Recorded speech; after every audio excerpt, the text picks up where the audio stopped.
special guest in the building. Yes, sir. Mike Epps. What up? What's up, sir? What's up, Envy? What's up, Charlamagne the Giza? My man. Now, Mike, you got a lot going on. We're going to get to all of that, but let's just get to this shit. Let's get this out the way. What is the issue with Kevin Hart? Is there an issue? This is the thing about that whole situation. This is a lifetime achievement for all of us. And I think that some of us, when we get success, we turn into the police. What you mean police? It's just, you turn into the police where you have a platform where you can speak on things. Everybody loves a winner, and that's the thing about when you win and you don't know who is really on your side. They just riding for you. They just took down the father of America. But he was sexually assaulting women, though. He was. I mean, they said he was or whatever. But, I mean, the reality of it is that, hey, they can get any of us, man. None of us is perfect. None of us is better than anyone. None of us was godfathered in the business. We all started off with nothing. Oh, I'm an OG in the game. I've been in the business for 25 years. It's a lifetime achievement for me. Y'all, you upset or you jealous or you bitter, this and that. Hey, man, I paved the way for all of them, too. I paved the way for that group of people. Just like Bernie Mac and them paved that way for me, I paved the way for that group of people. And that's what happens in the comedy business. We all teach each other. Like I said, man, we all in the business. And I don't have no hate. I have everything I want in life. I own homes. I got some businesses. I don't have that much money, but I'm rich, bitch. Cat is, you can try to talk about him, talk about his habits or whatever they say he did. Everybody got some habits.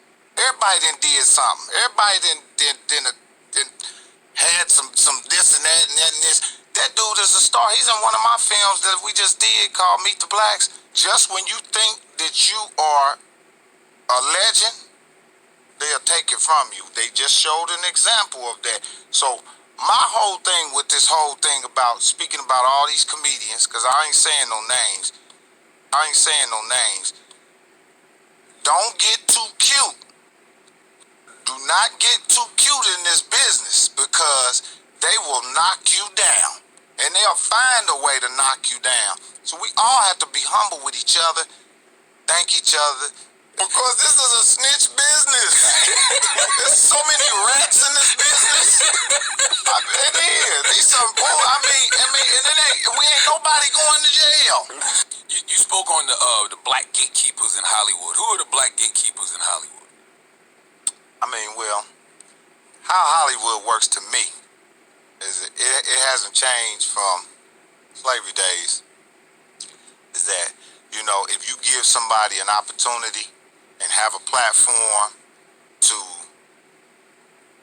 delegate situations in Hollywood, that's gatekeeping, Most of the people in this business struggle to get into business. So when they do get it, and they get there at the gate, they a little mean.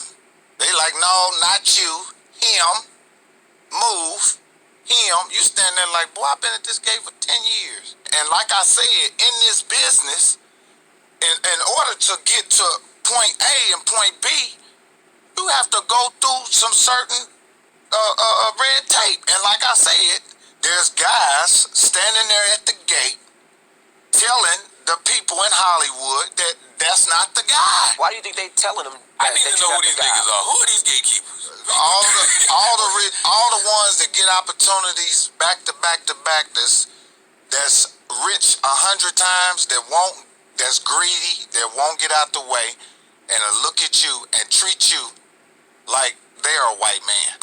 Some people were born with it, and some people had to work with it. I was born with it, and when I say born with it, is that I got something ain't none of them got. Just like they got something I ain't got. But whatever I got, I see. It's hard for me to believe the gatekeeper theory because we watch somebody like Kev come up and then fall off and then get back on again. You know, even like you look at somebody like Tiffany Haddish and Rel, we see how long they've been grinding to get to where they are. Right. They didn't even want to give Tiff an audition for Girls Trip. Like, she had to fight for that. You know what I'm saying? So I'm like, who are these people that are just magically pressing buttons saying go? I'm not saying that they magically pressing buttons, but like I said, they still had to go through a gatekeeper. And that's another thing too. You can't put nobody on. They've been talking about putting people on. You can't put nobody on. You can offer an opportunity. Give 'em an opportunity. For somebody, Yeah. and if they take it and run with it, they own. And you've had gatekeepers open doors for you, though. Like, you think about the Richard Lee Daniels with the Richard Pryor biopic. What's up with that? No, that was all earned. That was all earned. Everything that you seen me do, I had to audition for that, and I had to work for that. I had to audition for that, and I had to work for that. You had the show at NBC, too, Uncle Buck. Who opened that gate? That was all earned. So let's talk about the Richard Pryor movie for a little bit. There was a lot of people going for that role, Yeah. and you got it. Let's talk about that. But the project in itself, I had to earn that. I auditioned for that 100 times. We all know how hardcore Lee Daniels is. He made me and Marlon Wayans and a whole bunch of men straight up in there, and I beat everybody out for that role. You know what I mean? That movie not happening, is it? Hey man, you know, I doubt it. You know, I really do. I really do. And like I said, if I wasn't a great Mike Epps, it would have destroyed. It's time to help people customize and save with Liberty Mutual.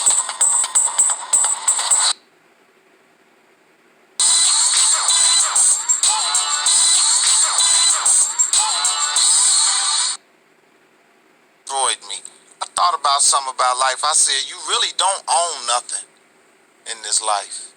You don't own. This is a rented life. You hear me? Rented. Break that down for us. The money, what you got in your pocket right now is what you own. You go to the morgue, they'll put that in a property bag and give that to your family. That means the money in the bank is a number on a piece of paper. Now, perfect example. When that stuff happened down in Houston, it was millionaires in that water with them poor people. The bank is closed, suckers. When the bank is closed, we even. That's real. And they go for racism. Racism too. White people not liking black people not like. We all die in the end. Ain't that a cold contract? I went a whole lifetime not liking another race and died just like the other race. Sound like equality to me. Now, if I find out another race outlived another race, I'm prejudiced against them. This is what money is. If you really break it down, there's nothing you can really do with it. You're just stacking it up to give it to somebody. So once I start thinking like that, the desire for me to chase in this business and compete, it went away. I feel that. Like, I enjoy I said, you know what, I'ma just enjoy being a comic. Because at the end of the day, that's really the only happiness that I get. You seem like you prepared for that, though. I saw it when you put on Instagram. If they take all this shit away, I still know how to sell some dope if I need if I need to. Hey, hold up. I know the fans look at the Breakfast Club. Hey,